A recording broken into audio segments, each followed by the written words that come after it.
सोचिए अगर भारत के पास एक ऐसा स्ट्रैटेजिक पॉइंट हो जहां से वो दुनिया के सबसे इंपॉर्टेंट ट्रेड रूट पर नजर भी रख सके और जरूरत पड़ने पे उसे कंट्रोल भी कर सके। लेकिन इसी प्रोजेक्ट को देश के कुछ अपोजिशन लीडर्स क्राइम और स्कैम बता रहे हो तो सवाल उठता है, क्या ये सिर्फ एनवायरमेंट की बात है या जियोपॉलिटिक्स का एक बड़ा गेम चल रहा है। नमस्कार, मैं मोक्षी जैन और आप देख रहे हैं the narrative.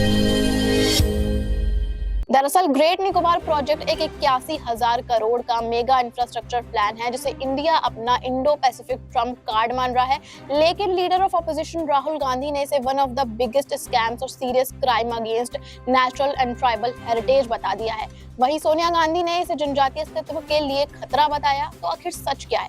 Great Nicobar project Andaman Nicobar island के साउथर्न टिप पर एक मैसिव डेवलपमेंट प्लान है जिसमें एक transshipment port, international airport, power plant और टाउनशिप बनाने का प्लान है। ये सिर्फ इंफ्रास्ट्रक्चर नहीं बल्कि इंडिया की मैरीटाइम स्ट्रेटेजी का कोर बन सकता है। अपनी निकोबार आइलैंड विजिट के दौरान राहुल गांधी ने इस प्रोजेक्ट को डिस्ट्रक्शन ड्रेस्ड इन डेवलपमेंट कहा। उनका कहना है कि ये प्रोजेक्ट जनजातीय समुदाय स्पेशली शॉपेन ट्राइब और इकोसिस्टम को डैमेज करता है। कांग्रेस ने ट्राइबल एल्डर्स के कंसर्न्स भी हाईलाइट किए जैसे कि डिस्प्लेसमेंट, लैक ऑफ ट्रांसपेरेंसी और कल्चरल लॉस। लेकिन दूसरी तरफ सरकार और स्ट्रेटेजिक एक्सपर्ट्स का कहना है कि ये प्रोजेक्ट सिर्फ डेवलपमेंट नहीं बल्कि नेशनल सिक्योरिटी का भी मैटर है। अब समझिए असली जियोपॉलिटिक्स। स्ट्रेट ऑफ मैलिका दुनिया के सबसे बिजी ट्रेड रूट्स में से एक है। चाइना का लगभग 80% ऑयल इसी रूट से पास होता है और भारत का भी 40 से 50% ट्रेड यहीं से लिंक्ड है।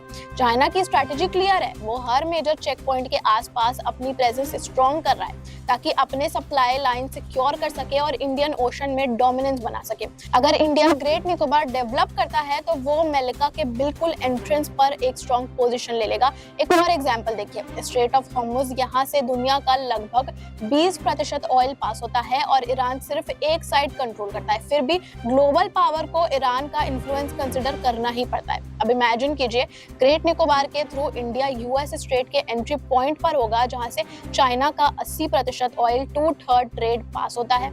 ये सिर्फ डेवलपमेंट नहीं बल्कि स्ट्रैटेजिक डोमिनेंस का पॉइंट बन सकता है। इंडिया का स्टैंस डिफेंसिव है, ट्रेड को ब्लॉक करना नहीं लेकिन इंश्योर करना कि फ्रीडम ऑफ नेविगेशन मेंटेन रहे और कॉन्फ्लिक्ट के वक्त अपोजिशन कंट्री को रिस्ट्रिक्ट करने की कैपेबिलिटी हो। यहीं से कंट्रोवर्सी और गहरी होती है जब 2012 का वो एमओयू जो कांग्रेस और सीसीपी यानी कि चाइना कम्युनिस्ट पार्टी के बीच साइन हुआ था।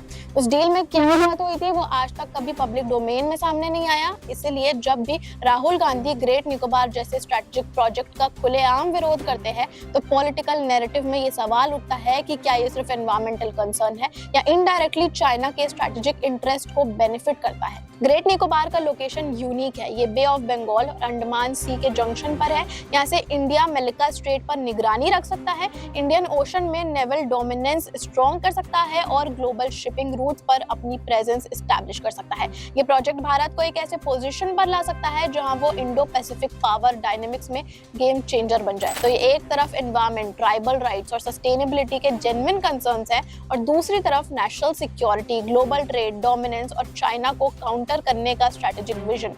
ग्रेट निकोबार प्रोजेक्ट सिर्फ एक इंफ्रास्ट्रक्चर प्लान नहीं है, ये एक डिसीजन पॉइंट है जहां भारत को डेवलपमेंट और प्रिजर्वेशन के बीच बैलेंस बनाना है।